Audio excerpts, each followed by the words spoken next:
Samantha Reed had been drifting somewhere between sleep and that warm, hazy awareness where you hear everything but react to nothing. Seat 7C wasn't particularly comfortable, but after 3 connecting flights, 2 missed calls from her sister, and 1 painfully awkward run-in with someone she used to know at the Denver terminal, her body simply gave in. The hum of the engines became a lullaby. The vibration under her feet felt steady, predictable, almost safe. Almost. She shifted slightly, pulling the thin airline blanket up to her chin as the plane cruised above a sea of clouds glowing peach in the late afternoon sun. The air smelled faintly of brewed coffee and recycled plastic. Somewhere behind her, a little boy tapped a steady rhythm on his tablet screen. A businessman across the aisle clicked through spreadsheets with the determination of someone who hadn't slept in years. It was one of those flights that felt too quiet, too normal. Then the world bucked. A violent, guttural shudder ripped through the aircraft as if something massive had slammed into its underbelly. The overhead bins rattled with a metallic rattle that cut through every conversation. The floor lurched sharply, sending several passengers gripping the armrests with startled gasps. Samantha jolted awake so hard her neck cracked. "What?" she started, but her words drowned in the sudden shriek of the engine to her left.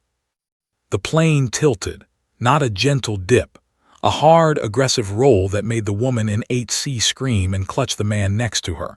Drinks toppled off tray tables. Books slid to the floor.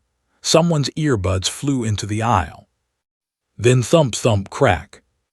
The cabin lights flickered. A baby began wailing. An elderly man shouted something incoherent. Samantha's heart slammed against her ribs as muscle memory took over. This wasn't turbulence.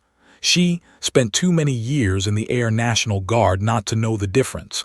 This was catastrophic, sudden, violent, wrong. A sharp pop overhead made several oxygen masks tumble from their compartments like tangled white snakes. People gasped. A flight attendant hurried down the aisle, pale and wide-eyed, trying to calm passengers with a voice that shook more with each step. "Ladies and gentlemen, please remain seated." Another jolt cut her off as the plane dipped hard left again, the fuselage rattling like it was being ripped apart from the inside. Samantha gripped the armrest so tightly her knuckles went bloodless. Her breathing hitched. The oxygen masks dangled inches from her face. She didn't grab one. Her old training whispered, "Wait for instructions, assess, don't panic." Her body disagreed completely. The intercom crackled overhead, with the sound of a man struggling to breathe. "This is static, Captain Holland. We've lost. Engine 1 is gone. Repeat, Engine 1 is." The words dissolved into another violent vibration. A chorus of screams erupted behind her. The woman in 8C sobbed into her hands. A teenage boy swore loudly. A man across the aisle tried to film the chaos with trembling fingers. Samantha's pulse thundered in her ears as she forced herself to stay present, alert, anchored. But a cold realization stabbed through her. Something is very, very wrong in the cockpit. The plane shuddered again, but this time it didn't recover. It pitched downward, just a few degrees but unmistakable, enough for the horizon to tilt slightly in her window. Her stomach dropped. The intercom crackled again, this time over the sound of alarms she recognized instantly. EICAS warnings, altitude alerts, system failures. She'd heard them before long ago, but they sounded just as terrifying now as they did then. Then came the words that froze the entire cabin. Can anyone fly this plane?" Silence. Not the calm kind, the horrified kind. The almost unreal kind where 150 passengers collectively realized they might be trapped inside a descending machine with no one fully in control. A baby cried again. Someone began praying softly in Spanish. The businessman across the aisle muttered, "This isn't happening. This isn't happening." Samantha's breath caught in her chest. She wasn't sure if she'd actually heard the question right, because pilots didn't ask that, not unless. She swallowed, throat dry, unless the cockpit was compromised. For a moment, all she could hear was her own heartbeat, pounding like a drum against her ribs. Her vision sharpened, the way it used to during high-stress sorties. Her senses pulled into strange focus. The faint scent of burnt plastic, the distant blare of a warning chime, the uneven hum of a single remaining engine straining too hard. Her seat felt suddenly too small, too confining. Her fingers twitched. She shouldn't respond. She wasn't supposed to ever fly again. She promised herself, promised her sister, promised Colonel Hayes after everything fell apart. She inhaled sharply, too sharply. Old memories she'd tried to bury clawed their way up. The crash, the investigation, the headlines, the way she couldn't sleep for months afterward, the way she still woke some nights drenched in sweat. No, she whispered to herself, not again. But the plane shuddered violently once more, cutting off her denial. The left wing dipped. Hard. Passengers screamed. Objects slid across the aisle. The oxygen masks swung like pendulums. A horrible metallic groan filled the cabin, the kind that made her blood go cold because she'd heard it once before, right before everything went wrong years ago. Samantha's heart squeezed painfully as panic surged through the cabin like a tidal wave. Yet beneath her fear, beneath her trembling hands and racing pulse, something else stirred. Old instinct, old responsibility, old training she'd tried so hard to abandon. Passengers all around her were looking around desperately, pleading with their eyes for someone, anyone, to stand up, to do something, to know something. A child's voice somewhere behind her whispered, "Mom, what's happening?" A middle-aged woman clasped her hands. "Please, someone help." Samantha's chest tightened. And in that moment, Seat 7C felt like a prison. Every breath she took felt like a betrayal. Not of herself, she'd already given up on protecting herself, but of the terrified strangers around her. Her fingers dug into the armrests. She wasn't ready for this. She didn't want this. But the question from the cockpit echoed again in her mind, sharp and urgent, impossible to ignore. Can anyone fly this plane? Her heart pounded so violently, she felt it in her teeth. And before she could stop herself, before the weight of her past came crashing in, Samantha Reed lifted her trembling hand into the air. But she didn't stand. Not yet. Because she wasn't sure whether she was saving everyone or sealing their fate. For a long, breathless moment, Samantha kept her hand halfway raised, caught between instinct and terror, as the chaos around her continued to swell. But no one saw her. Or maybe no one expected the quiet woman in 7C to be the one who could possibly step forward. Her arms shook, suspended in the air, until a fresh vibration rattled through the aircraft, jerking her fully awake. The plane was still descending. Too fast. Someone shouted for a doctor. Someone else begged God for another chance. A man fumbled with his oxygen mask as the flight attendant, the same one who'd been trying to calm everyone earlier, stumbled down the aisle with tears in her eyes. "Please," the attendant cried. "The captain is unresponsive, and the first officer, he's injured." Her voice cracked raw. "If anyone has flight experience, we need you now." Her desperation was a knife, sharp and pleading, cutting through the cabin noise like a command. Samantha's hand rose the rest of the way slowly, unwillingly. I can help," she managed. At first no one reacted. Her voice was too soft, swallowed by panic. So she forced herself to stand. Her knees buckled slightly. The aisle tilted beneath her feet as the plane rolled again. She gripped the seatbacks for balance as passengers nearby turned to stare with looks that hovered between hope and disbelief. The businessman across the aisle blinked up at her. You can fly." Samantha swallowed hard. "I have experience." That was technically true, technically. But the truth had thorns. The flight attendant's head snapped toward her so fast her hair whipped across her shoulder. "What kind of experience?" she demanded.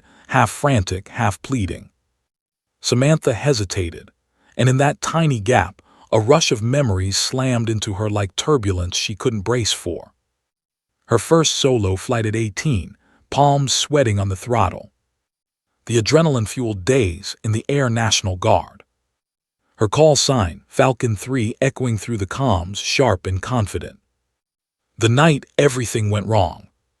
The explosion of light. The screaming alarms. The gut-wrenching plunge. Her co-pilot's voice fatting in her headset. Then the investigation. The headlines. The blame. And the silence afterward, her own imposed exile from the life she once lived for. All of that crashed into her in the brief pause between question and answer. "I was a military pilot," she finally whispered. But only she knew how broken that sentence really was. The flight attendant's breath hitched. For a moment her fear softened into something like relief. "Come with me," she said immediately, grabbing Samantha's wrist. "Please hurry." Samantha stumbled forward, propelled by the attendant's urgency. But with every step she took down the narrow aisle, past frightened eyes and trembling hands, the weight on her shoulders grew heavier. Seat 12. Seat 15. Seat 20. Each row felt like its own courtroom, its own jury, silently deciding whether she was their miracle or their mistake. A woman clasped her arm as she passed. "Save us," she whispered. A teenage boy muttered, "Thank God someone knows what they're doing." But Samantha felt none of the reassurance those words were meant to give, because they didn't know. No one here knew that she wasn't the kind of pilot they needed, not anymore. She wasn't the razor-sharp, quick-thinking aviator she used to be. She wasn't confident. She wasn't sure. She wasn't healed. She wasn't even certain she belonged walking toward that cockpit door. Halfway up the aisle, the plane dipped again, more aggressively this time, forcing everyone to brace. A beverage cart rolled a few inches before slamming into a bulkhead. The lights flickered. Someone vomited into a paper bag. The cabin dissolved into chaos once more. The attendant tightened her grip. "This way," she urged. Samantha nodded mechanically, but inside her chest, panic throbbed like a living thing. She tried to force her breathing steady. In, out, but her thoughts refused to align. Every footstep felt like it might be her last moment to turn back. She could still sit down, pretend she was mistaken, pretend she didn't hear the announcement. No one would blame her. No one would know what she failed to prevent. No one but her. A child's wail cut through the cabin. A man 3 rows behind her muttered, "We're gonna die." And for a split second she almost believed him. The smell of burning wiring grew stronger. The side panels rattled. She reached the bulkhead, separating first class from the cockpit. Her legs stopped moving. Her body froze. Her heart felt like it was being torn in 2 directions, forward, toward responsibility and potential redemption, and backward, toward fear, trauma, and the memory of the night she'd lost everything she believed about herself. The flight attendant turned back when she felt the resistance on Samantha's arm. "What's wrong?" Samantha opened her mouth, but the words tangled in her throat. She didn't know how to say, "I'm not who you think I am. I'm not sure I can save anyone. I'm broken. I haven't flown in years. I might get you all killed." Instead, she forced out a brittle, "I'm fine." The attendant didn't believe that, not for a second, but she didn't have time to ask. The cockpit alarms were growing louder on the other side of the reinforced door, and the plane, judging by the unnatural tilt under their feet, was still losing altitude. The attendant knocked sharply on the cockpit door. "Open, we have someone who can help." No response. Only the shriek of warnings and the fatting roar of a single surviving engine. She tried again, louder, pounding her fist. "Open the door, we have a pilot." Still nothing. Samantha's breath quickened. Not good. Not normal. Not survivable. The attendant grabbed the interphone. Captain, first officer, open the cockpit. Silence. Passengers behind her watched with white-knuckled horror. The entire aircraft seemed to hold its breath. Then finally, a weak, shaky voice crackled through the intercom at the door. Not the captain. Come in. The lock clicked. The door cracked open by 2 inches. Samantha stepped forward just as the plane lurched again, almost knocking her off her feet. She pressed her palm to the door, pushed it open, and everything inside her, not fear, not shock, but something deeper, collapsed. Because she wasn't prepared for what she saw. Smoke. Blood. A dead engine indicator pulsing red. An unconscious captain slumped forward, unmoving. A co-pilot struggling to stay conscious, head bleeding, one eye barely open. Systems failing. Alarms screaming. And a flight deck that looked like it had seconds left before total collapse. Samantha's stomach clenched. This wasn't just a problem. This wasn't just an emergency. This was a nightmare she thought she'd never face again. And the part she feared most was still ahead. Because once she stepped inside that cockpit, there would be no turning back. For a moment, Samantha couldn't make her body move. She stood in the cockpit doorway, frozen between the catastrophic present and the life she'd spent years trying to outrun. The alarms screamed around her, shrill, piercing, insistent, yet everything felt strangely muffled, as if she were underwater. Smoke curled in thin ribbons from a panel near the captain's side. The overhead displays flickered in and out. Warning lights pulsed in frantic reds and violent ambers. The co-pilot, no older than 30, looked at her through half-lidded eyes, dazed, his left hand pressed clumsily to the bleeding wound on his forehead. "You," he croaked, barely audible over the blaring. "You said you can fly." Samantha swallowed, hard. Her throat felt sandpapered, dry enough to burn. "I can help," she repeated, though her voice cracked on the word help. She stepped forward, forcing one foot in front of the other. Each step felt heavier than the last, as if gravity recognized the weight she was about to take on and decided to double it. The flight attendant eased the co-pilot back into his seat, her hands shaking. "She's flown military jets," she said quickly. "She knows what she's doing." But Samantha flinched internally. Knows. She wished she had the certainty those 2 syllables carried. She wished she felt like that person again. But military jets were not passenger aircraft, and flying was not something you forget, but confidence is. Her gaze darted to the captain. Captain Holland was slumped over the controls, head turned to the side, eyes closed, face pale with an unnatural stillness. A splatter of blood stained his collar. He wasn't moving, not even breathing from what she could tell. A small, cold tremor rushed through her. She had seen this before, in a different cockpit, at a different altitude, on a different night. But the aftermath had been the same: chaos, blame, loss. "Help me," the co-pilot murmured, reaching toward her weakly. "We're losing altitude, hydraulics failing." Hydraulics. The word hit her like a punch. A failing hydraulic system meant stiff controls, delayed response, sluggish attitude corrections. In a commercial aircraft this size, it was a death sentence unless handled with near-perfect precision. Samantha's pulse spiked. A bitter laugh almost bubbled out of her throat. Perfect precision. She hadn't been perfect in years. But the plane lurched violently, yanking her out of her spiraling thoughts. The nose dipped, hard. Passengers behind the door screamed. The entire aircraft shuddered like an animal trying to shake off a predator. "Trim, we need trim," the co-pilot gasped, his voice dissolving into pain. Samantha's body reacted before her mind could catch up.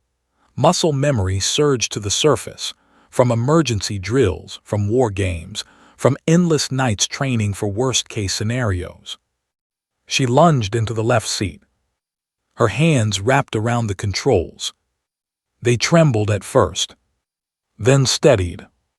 "Focus, breathe. You've done this before 1,000 times, you know this." She exhaled shakily, eyes scanning the chaotic panel before her. The left engine indicator blared red. Engine fail, fire DTCTD. Hydraulic pressure critically low.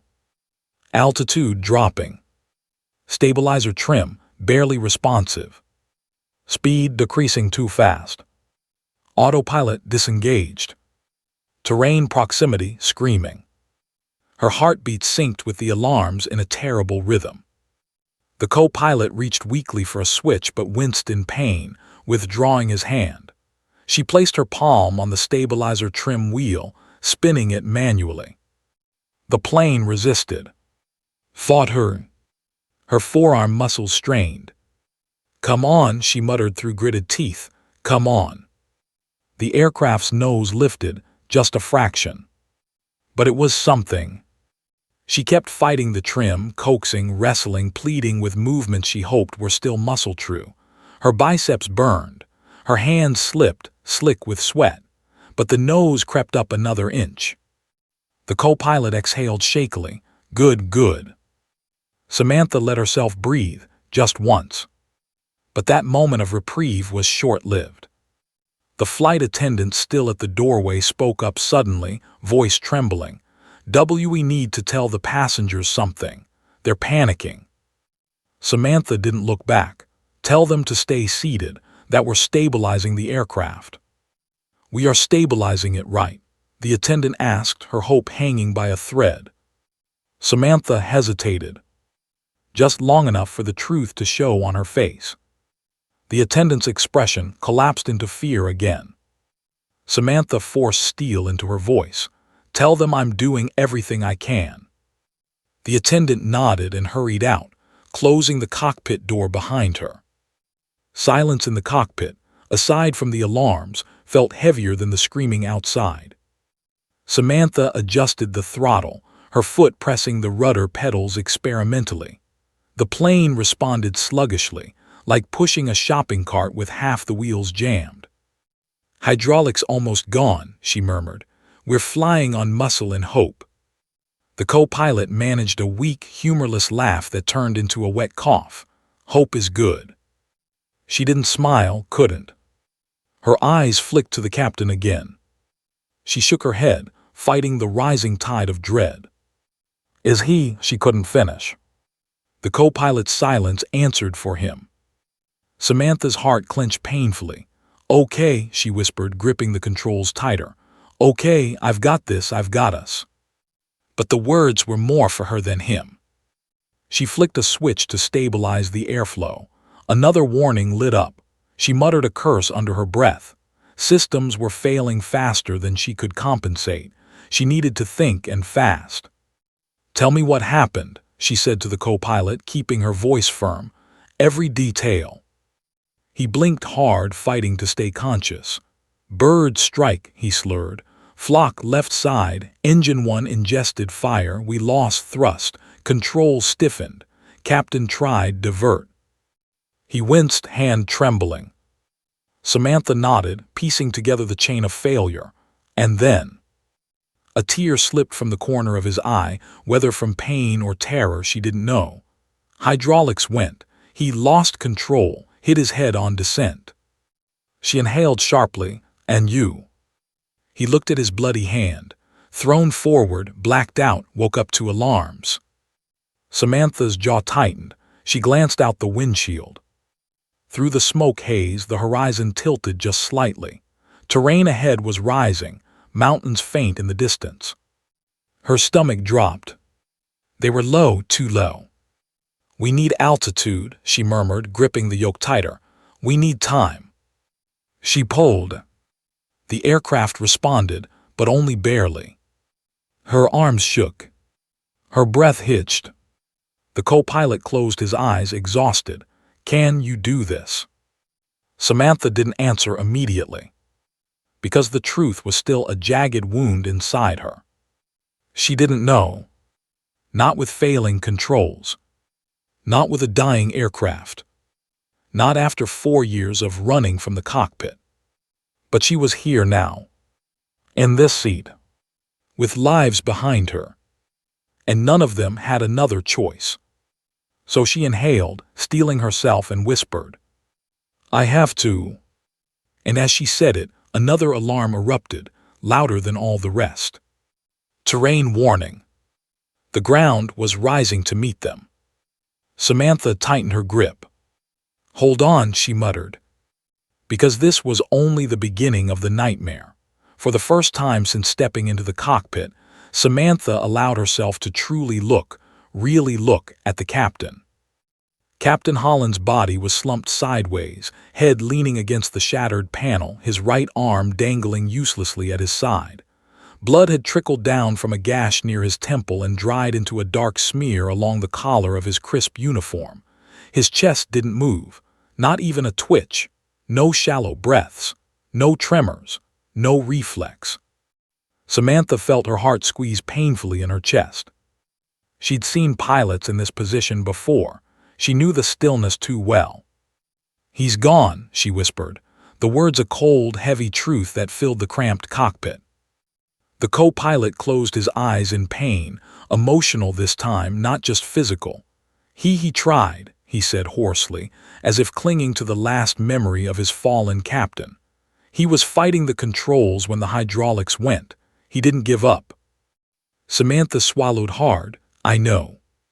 But inside her, something twisted, the familiar ache of a trauma she'd spent years burying.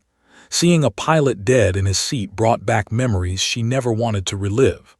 The last time she'd seen a cockpit like this, she'd been dragged out of it herself, half-conscious, bleeding, and believing she was the reason her co-pilot wouldn't survive.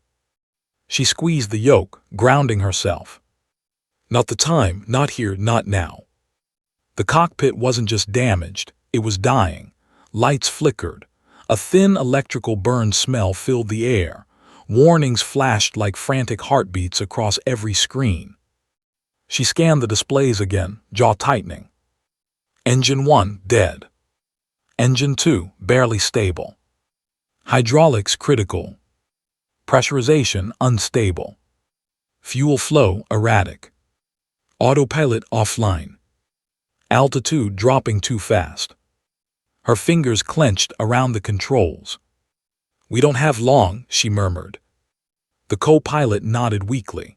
"We're losing hydraulic pressure faster than I thought," he said. "Connection line must have ruptured." Samantha's mind raced. Without hydraulics, many of the control surfaces wouldn't respond. Not properly, not in time, not in any way that guaranteed survival. She reached across the co-pilot with quick urgency, tapping the screen with 2 fingers. "We need to reroute pressure to the primary actuators," she said. "Even a temporary boost will give us minutes." He blinked at her, dazed. "But the system." "I know it's fried," she cut in. "But if we don't try, we lose control completely." Her voice was firm, commanding, different from the shaky uncertainty she'd had moments earlier. It felt familiar. The co-pilot nodded, letting her take over the panel. Samantha flicked 2 switches, then another, bypassing a failing circuit. Lights stuttered. The plane lurched as the hydraulic system groaned, struggling. A warning sounded. Hydraulic pressure low, priority SURFACES only.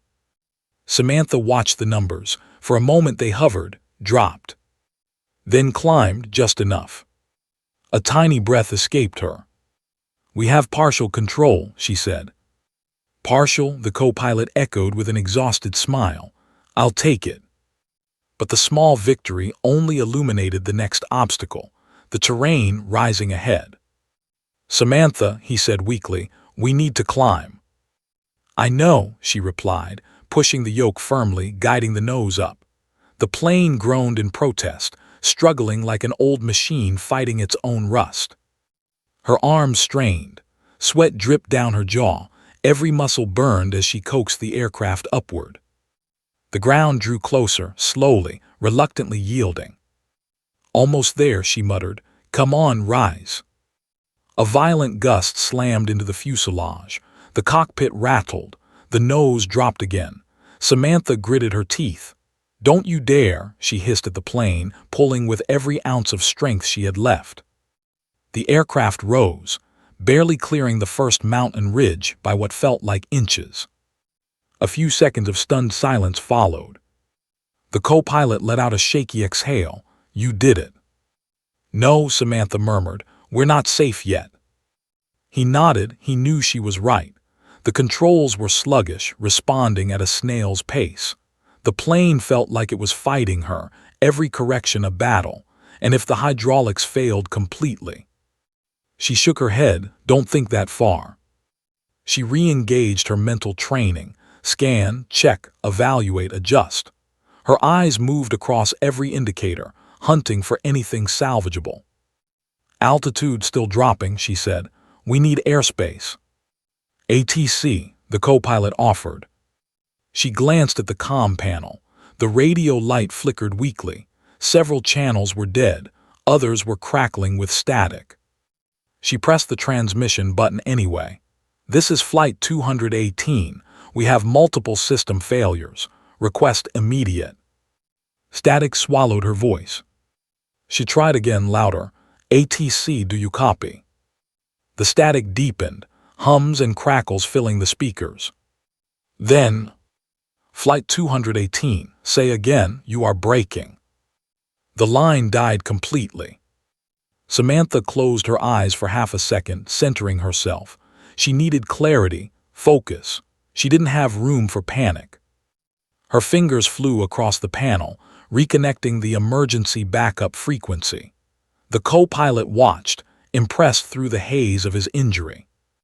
"You remember all this," he whispered. She didn't look at him. "You don't forget." "Not the truth, but close enough." She toggled the backup frequency. A sharp beep. Then a clearer voice. "Flight 218, we read you. What is your status?" Samantha inhaled deeply and answered with the precision of a pilot she swore she no longer was. "Mayday, mayday, mayday. This is Flight 218 declaring full emergency. Captain is incapacitated. Co-pilot injured. Aircraft sustained bird strike. Engine 1 lost. Hydraulics failing. Limited control authority. We require immediate emergency vectors." The line was silent for a moment. Then, "Flight 218, who is speaking? Identify yourself." She hesitated. Her hands froze on the controls. The co-pilot turned to her slowly, confusion clouding his expression. "Just give them your name." But her real identity, the one that mattered, wasn't her name. It was her past. Her call sign. She hadn't spoken it since that night.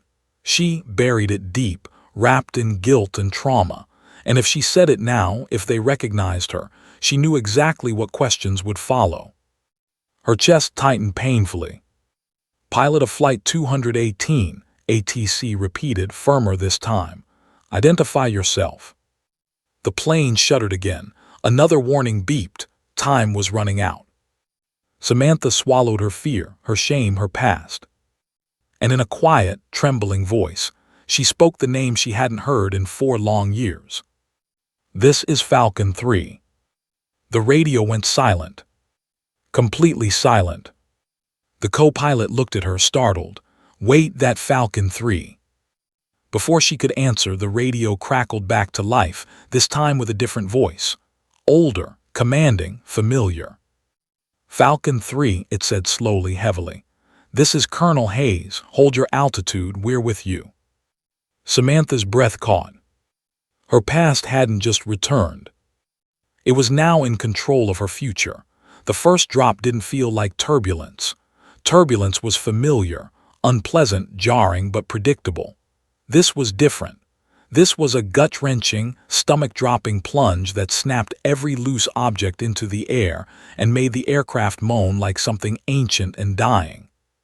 Samantha felt the yoke tremble violently under her hands as the nose pitched downward in a way no commercial airliner should ever move.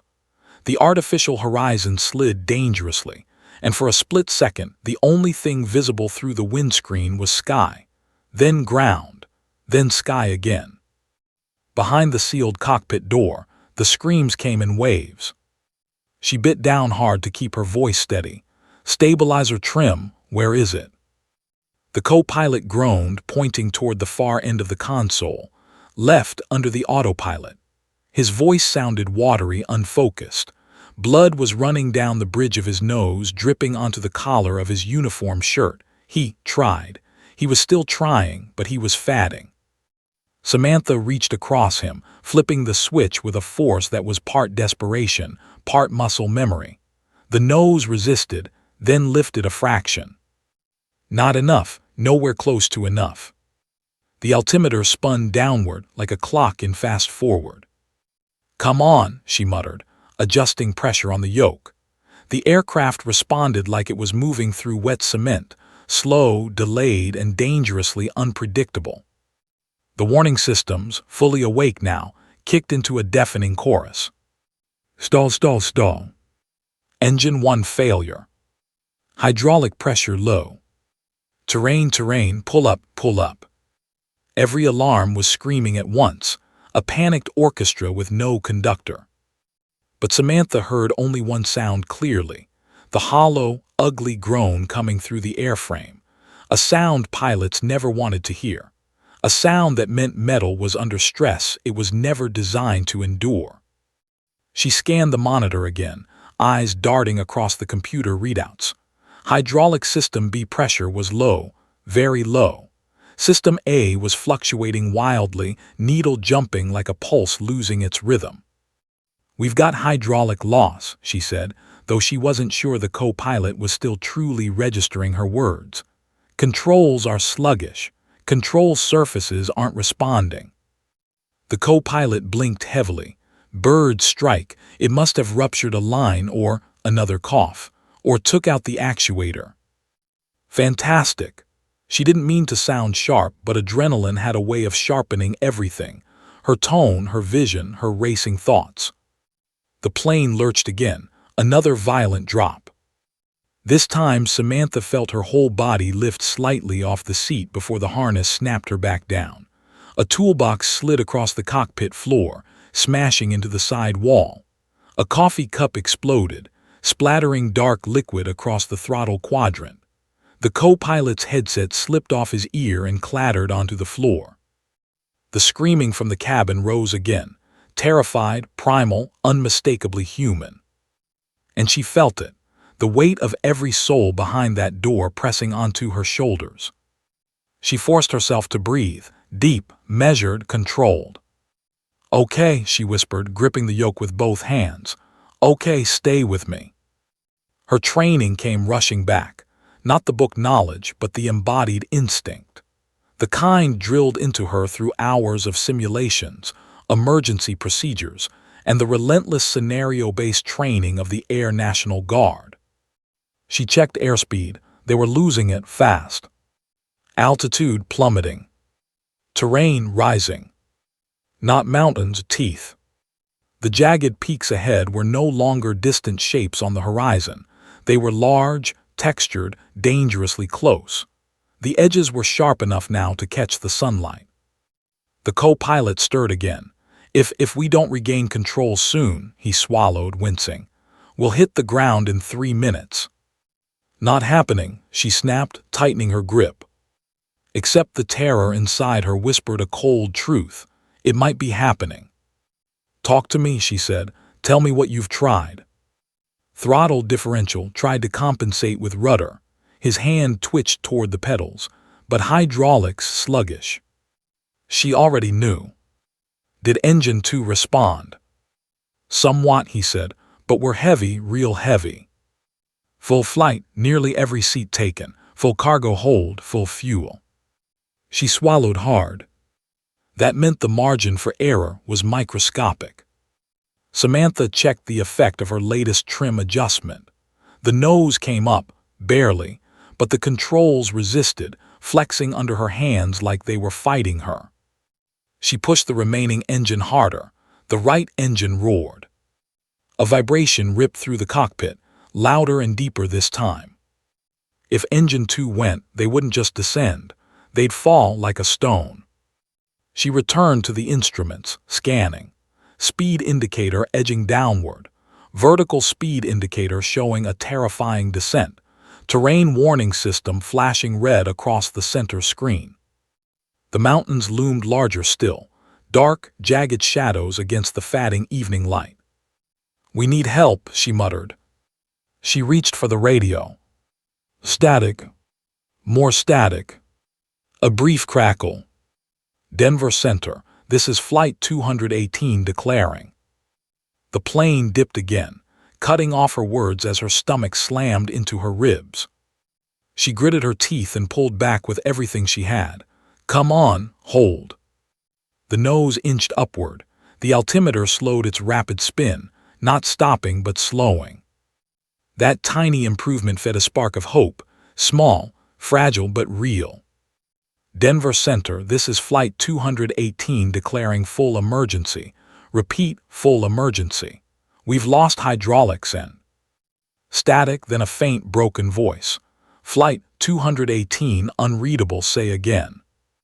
Before she could respond, the plane lurched sideways so violently the co-pilot slammed against the window.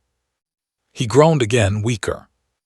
And for a moment, even as the cockpit rattled, even as the alarms blared, even as the mountains loomed, Samantha's vision stuttered. A flash of memory. A night sky. A screaming engine. A spin she couldn't control. A voice shouting her call sign, "Falcon 3, eject, eject." The memory punched through her like a fist. She blinked fast, shaking it off, forcing herself back into the present, back into this cockpit, back into this moment. "Not now," she whispered, "not today."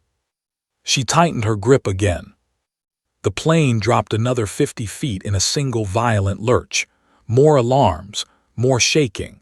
The mountains now filled half the windshield. "We're running out of time," she said.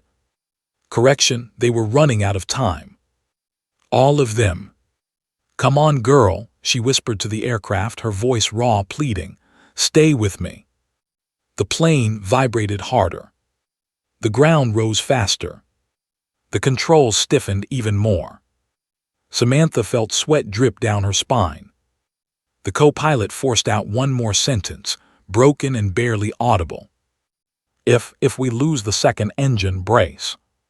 Samantha's stomach twisted, because she knew something he wasn't conscious enough to say. If engine 2 failed now, they wouldn't be bracing. They'd be done.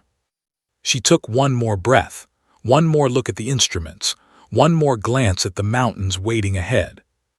Then she whispered the one sentence that no pilot ever wanted to say out loud. "We're not going to clear that ridge unless something changes now." The plane shuddered hard, so hard the entire cockpit seemed to tilt. And then everything went eerily still for one terrifying second.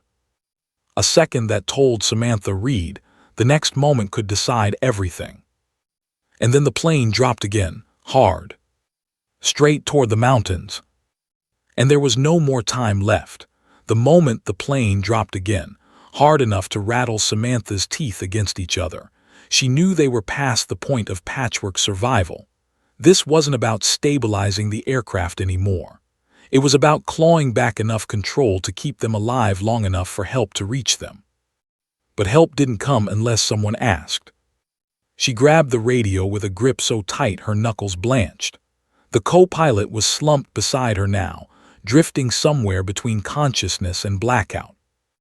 "Denver Center," she said, voice shaky but forcefully steadying. "This is Flight 218 declaring full emergency. We've lost one engine, partial hydraulic failure, and control surfaces are sluggish. Request immediate priority, any available airspace assistance." The radio hissed. More static. More silence. Then finally, a voice faint and broken like an old cassette tape. "Flight 218, your transmission is unreadable. Say again, identify." Identify. The one word she didn't want to hear. Her breath stuck in her throat. Identify the pilot in command. She froze. Because this moment, the moment she spoke, would change everything. For 4 years she'd stayed quiet, hidden in an average life that required nothing more from her than showing up for her community college night classes and working her morning shifts at the bookstore. A life that didn't demand bravery, or skill, or memory. A life where she was no longer Falcon 3. Her pulse hammered, her throat tightened. She swallowed hard. The plane bucked again, interrupting her. A sound like metal shearing off broke through the cockpit, horrid, sickening, and too close.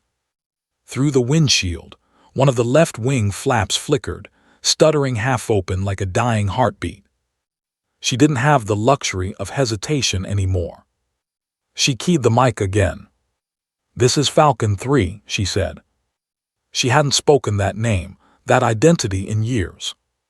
For a moment, total silence filled the frequency. Even the static seemed to pause. Then the radio cracked alive in a different tone, sharper, more focused, utterly awake. "Falcon 3, confirm. This is ATC Denver. Did you say Falcon 3? Samantha squeezed her eyes shut. "Affirmative," she said. The co-pilot stirred beside her just barely. His dazed eyes flickered open, registering recognition. "Falcon 3, he whispered, confused and breathless. She didn't answer. Because the radio was erupting with activity, voices layering, channels being rerouted, clearance codes being exchanged in the background. A new voice cut through, one that carried authority that made every syllable snap into place like a marching command. "Falcon 3, stand by. U.S. Military Command is joining the channel." She felt her lungs tighten. Military Command. There was only one reason they'd be patched in, because someone in that room recognized her call sign. The call sign of a pilot who'd been investigated, scrutinized, and in the end quietly allowed to disappear. The seconds stretched unbearably long. The mountains ahead rose larger, huge stone walls waiting to carve the sky. Alarms wailed again. Terrain, pull up. Hydraulic pressure low. Stall imminent. Her hands trembled on the yoke. Her breath came fast and tight. Every instinct screamed to try something, but she also couldn't afford to yank the plane into a fatal overcorrection. "Come on," she whispered to the aircraft. "Give me something." The radio clicked again. A new voice, calm, deep, familiar. "Falcon 3, this is Colonel Hayes. We're with you now." The sound hit her like a physical blow. Her stomach tightened, her throat closed. Colonel Hayes. The man who'd trained her. The man who defended her when the board wanted her stripped of her wings. The man who, when she couldn't forgive herself, couldn't convince her to stay. His voice carried a steadiness she had once trusted with her life. He continued, "Samantha, are you fully in command of that aircraft?" She hesitated, and that told him everything. Hayes's voice softened barely. "You can speak freely with me." She swallowed hard. "The captain is unconscious. The co-pilot is injured. I'm the only one who can fly right now." Silence, then steady as bedrock. "Understood. We're going to get you home." Home. She almost laughed at the word. She hadn't felt at home anywhere in years. But there was no time for emotion, not when the altimeter ticked downward like a countdown timer. "Hayes, we've got massive hydraulic loss," she said, forcing her voice steady even as her hands shook. "Control surfaces are barely responsive. We're losing altitude. A ridge is ahead. I don't know if we can clear it." "Copy," Hayes said. "We see your radar profile. You're below safe altitude for that terrain." "I know," she muttered. Another violent shake, this one rough enough to knock the co-pilot's headset off completely. The plane tipped left, threatening a roll. Samantha fought it, gritting her teeth, muscles burning as she wrenched the yoke back toward center. The aircraft resisted like a stubborn beast, groaning under strain. "Falcon 3, Hayes said. "I need your current airspeed and descent rate." "Airspeed 190. Vertical speed minus 1500, fluctuating." "That ridge is coming fast," Hayes warned. At your current trajectory, you'll impact terrain in under 90 seconds. Her blood ran cold. She stared at the mountains, now massive, commanding the entire front of the windshield. 90 seconds. She tightened her grip, nails digging into the yoke. What do you recommend? Hayes didn't hesitate. You need more lift. Try slight nose up, but don't stall the good engine.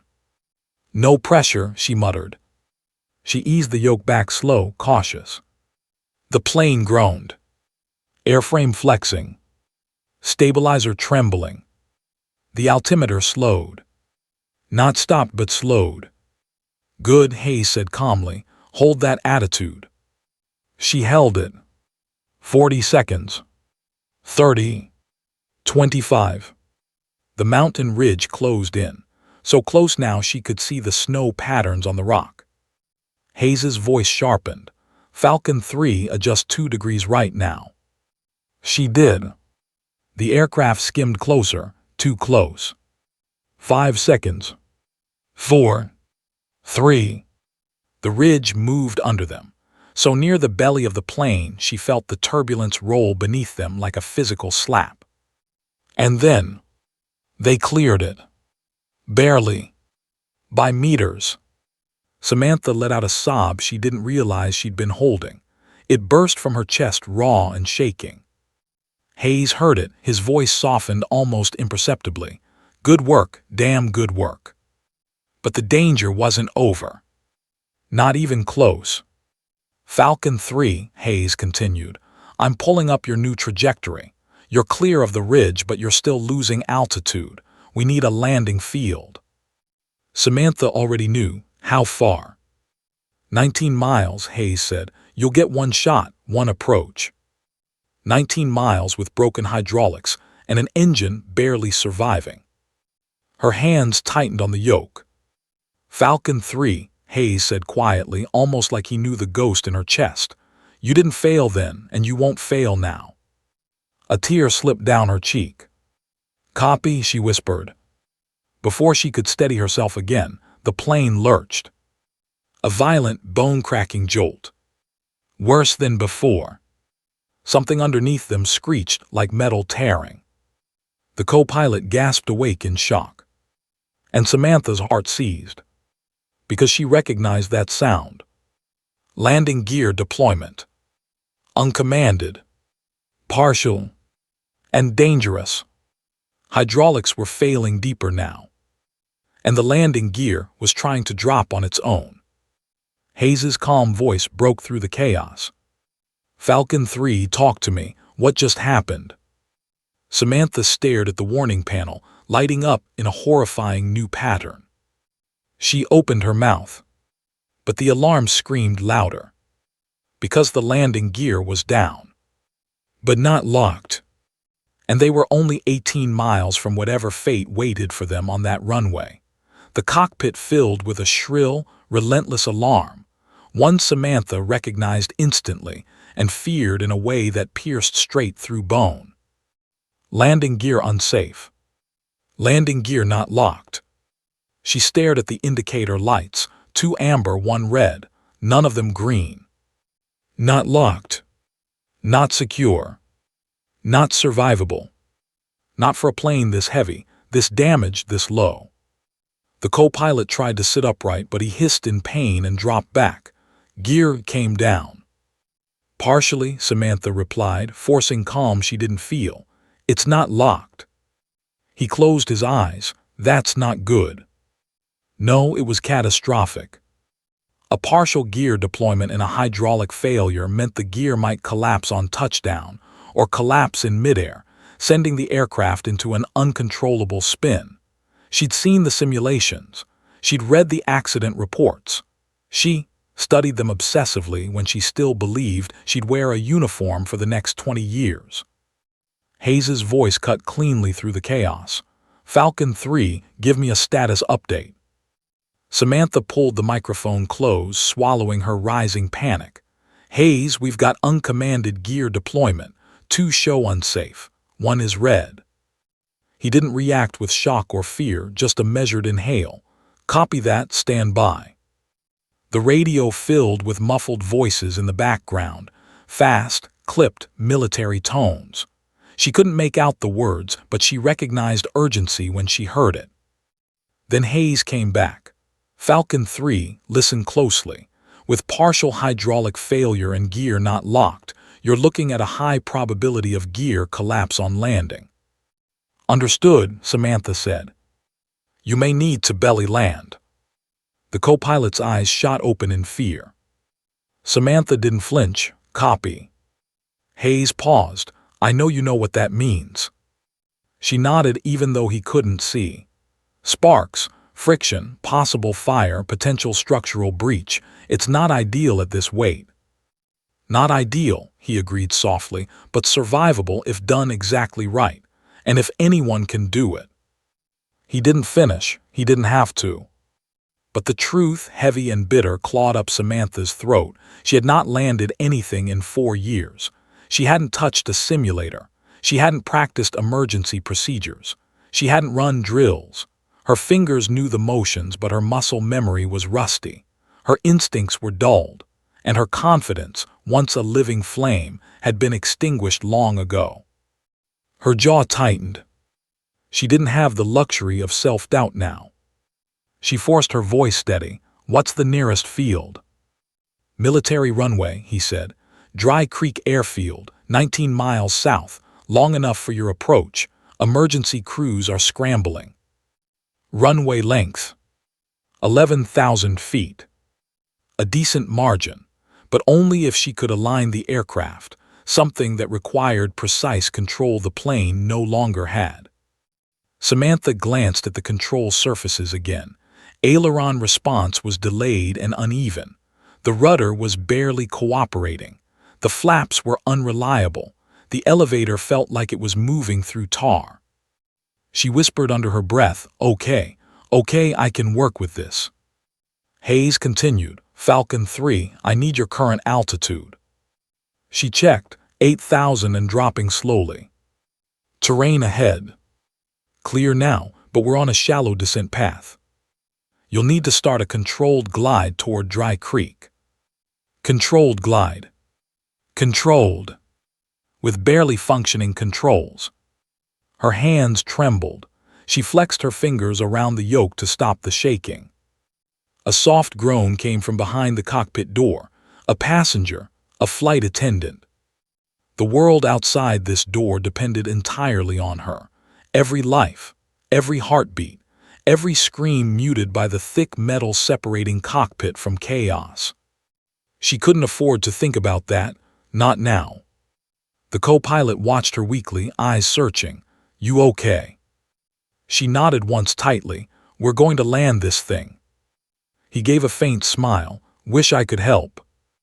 You already have, she said, meaning it. The radio crackled.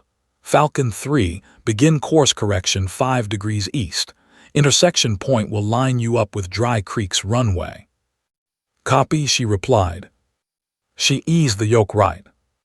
The plane hesitated. Then it shuddered violently, side to side, like a dog trying to shake off water. No, stay with me, she whispered.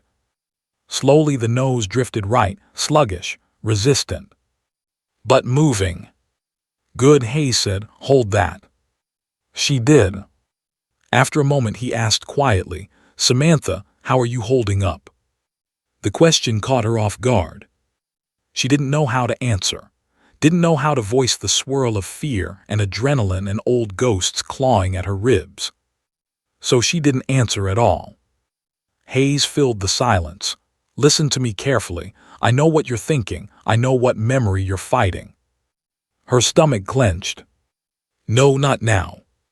Falcon 3, Hayes said, voice steady but heavy with something unspoken.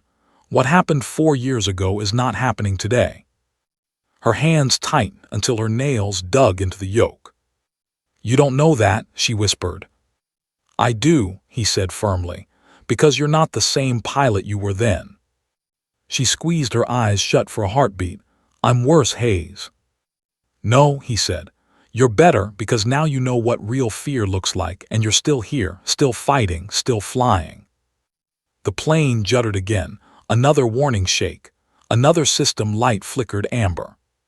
The co-pilot whispered, "He's right." She didn't look at him, couldn't. Hayes continued, "Falcon 3, you saved lives then, even if you don't believe it, and you're going to save more today." The past clawed through her in flashes. The training mission. The storm. The engine stall. The spiral she couldn't control. Her wingman's frantic voice calling her name. The guilt. The investigation. The empty hangar where she left her identity behind. She felt the sting of tears, hot and unwanted. But before she could answer, the plane pitched again, this time more violently than before, nose dipping dangerously. "Altitude dropping," she snapped. 7,600. Hayes responded immediately. "Ease back, don't overcorrect." She pulled the yoke toward her chest, gently, carefully. The nose lifted barely. She felt the aircraft wobble, muscles tensing against the heavy, dying hydraulics. The ground stretched below, patchwork fields, roads, empty plains. And somewhere ahead, Dry Creek Airfield. Hayes's voice returned, steady as a heartbeat. "Falcon 3, you're 2 minutes from initial approach. Emergency crews are stationed. Runway is cleared, we're with you, all the way." Samantha breathed once, deep, anchor-like, and whispered the words she wasn't sure she believed, but knew she had to say. "Copy that, beginning approach." The plane vibrated harder, as if hearing the decision and protesting its own condition. The co-pilot closed his eyes and murmured, "God help us." Samantha adjusted the throttle, fighting the sickening tremble in the remaining engine. Hayes spoke once more, voice grounding her. "Falcon 3, this is it. Trust yourself." She did. For the first time in 4 years, she did. Then the aircraft lurched hard. A sound like metal tearing rang through the belly of the plane, and an alarm lit up on the panel, burning an awful red. "Gear collapse imminent." Samantha sucked in a breath. Because the landing was now seconds away from becoming a fight for life, the warning light pulsed red, violent, urgent, merciless. "Gear collapse imminent." Samantha stared at the panel. For one suspended second, the cockpit felt silent, as if even the alarms were holding their breath. She felt her pulse thudding in her throat, loud enough to drown out the world. The co-pilot's voice cracked through the stillness, thin and terrified. "If that gear collapses, we're done." She didn't answer. She knew. She knew better than anyone. Hayes's voice came through the radio, steel wrapped in calm. "Falcon 3, stay with me. What's your airspeed?" 170 and dropping." "Good, keep it dropping slowly. You need as low of a touchdown speed as possible. You're going to belly her down." Her throat tightened. "Copy." The co-pilot swallowed, wincing. We're really doing this." "We don't have a choice," she said. The runway appeared ahead, a long strip of concrete glowing beneath the emergency lights, lined with fire engines, ambulances, and personnel bracing for the unknown. Hayes continued, "Approach angle looks acceptable. Hold her steady." "Steady." The aircraft disagreed. A deep vibration rippled through the frame, a shudder that rattled the pedals under her feet. The right engine groaned, coughing like metal grinding against metal. The altimeter ticked lower in rapid little jerks. "Samantha," Hayes said, his voice softer now, almost personal rather than official. "Whatever happens next, you are not that pilot from 4 years ago. You are Falcon 3. Her eyes burned. She didn't want to be Falcon 3. She wanted to be the woman reading in 7C. The woman who had left the sky behind. The woman who didn't have lives in her hands anymore. But she couldn't be that woman now. "Final approach," she whispered, voice trembling. The runway lights grew larger, brighter. The horizon leveled. The ground's details sharpened, fences, service vehicles, silhouettes of emergency crews bracing. The plane sank lower. Lower. Too low. Flare at 10 feet, Hayes instructed. Not before, not after, 10 feet exactly. Copy. The co-pilot grabbed the side rail, knuckles white. You got this, Sam. She didn't respond. Her mind tunneled in, every sense narrowing to the throttle, the yoke, the dim glow of instruments, and the blur of asphalt coming fast beneath them. Her heartbeat slowed. Her breath steadied. Her world compressed into one final, irreversible moment. Hayes's voice whispered through the radio, barely audible. Bring them home. The plane dropped lower. 50 feet. 40. 30. The co-pilot held his breath. Samantha didn't blink. 20. 15. 10. She pulled gently.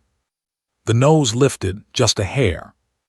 The belly of the aircraft kissed the runway. And then, all hell broke loose. A deafening screech tore through the cockpit as metal scraped asphalt, a raw scream that vibrated through Samantha's bones. Sparks exploded beneath them, white-hot, violent, spraying outward in blinding bursts. The plane lurched sideways, the unstable landing gear wobbling wildly. Then the left gear collapsed. The aircraft dropped onto its side. The world spun, tilting, sliding, skidding in a violent arc. The runway blurred into streaks of white, red, yellow, and flame. The cabin behind them erupted in screams. The overhead compartments burst open, luggage flying like shrapnel. Samantha gritted her teeth, fighting the yoke even though the controls were useless now. Come on, she shouted, voice tearing. The aircraft veered dangerously right, the nose twisting toward the infield grass. Hayes's voice cut in, urgent, almost shouting. Countersteer, use differential throttle, punch the right engine. She slammed the remaining engine forward. The right side surged with a jolt. The aircraft jerked back left, straightening just enough to avoid a lethal spin.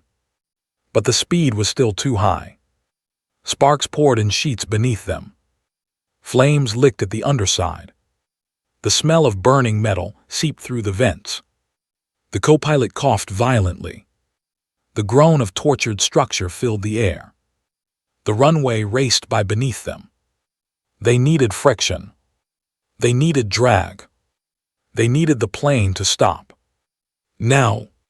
Kill the engine, Hayes shouted. Samantha slapped the throttle back to idle. The engine died with a choking howl. The plane skidded, long, horrible, unstoppable.